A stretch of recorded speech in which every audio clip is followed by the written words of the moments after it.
It all started when I spilled orange juice all over a woman on the street. I offered my flat across the way for her to clean up, and to my surprise, she accepted. When she came downstairs in a clean shirt, I was a bit tongue-tied. I was desperately scrambling for any topic, anything at all to keep her there for another minute. Yet I got this sense that my awkward sincerity, this totally unfiltered and real conversation, was something she craved and rarely ever found. As I walked her to the door, I couldn't keep this nervous excitement from bubbling up inside me. The second I closed it behind her, though, a wave of disappointment hit me. But just as I turned away from the door, the bell suddenly rang. I pulled it open and there she was. It was Anna. She'd left a book behind. I handed it back to her and then she leaned in and kissed me, told me not to tell anyone, and walked out of my life. Later that night, I saw her face on a movie poster. The woman was Anna Scott, the most famous actress in the world. I figured that was that, but a few days later she called and invited me to a hotel. I arrived with flowers, but she quickly explained she only wanted to apologize for the kiss. My hopes were crushed. As I was leaving, I was unexpectedly roped into interviewing the cast of her film for a magazine. After the interviews, a staffer led me back to Anna's room. She had cancelled her evening plans to see me, but there was a problem. It was my sister's birthday party. In a surprising move, she offered to come with me. After the party, we took a walk through a private garden and she kissed me again. This time was different, and it was the start of a real, albeit secret, relationship. We went to dinners, saw movies, and for a little while, she wasn't a celebrity, she was just Anna. That bubble burst when I spontaneously went to her hotel room one night and her famous American actor boyfriend answered the door. I quickly pretended to be from room service and left without a word. Months went by. Then she appeared at my front door, seeking refuge from a media storm. She explained that the man at the hotel was an ex-boyfriend and that their relationship was truly over. I let her stay, but my roommate accidentally tipped off the press. The next morning, a mob of reporters was camped outside my building. In the ensuing chaos, Anna felt betrayed, said some harsh things, and was pulled away by her publicist. A full year passed. I learned she was back in Notting Hill filming a new movie. Then, she walked right into my bookshop. She told me she was leaving London but wanted to know if I'd give her another chance.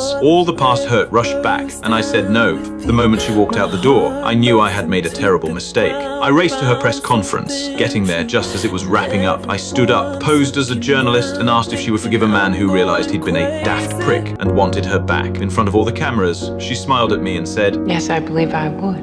Another reporter asked how long she planned to stay in Britain. She kept her eyes on me and answered, "Indefinitely."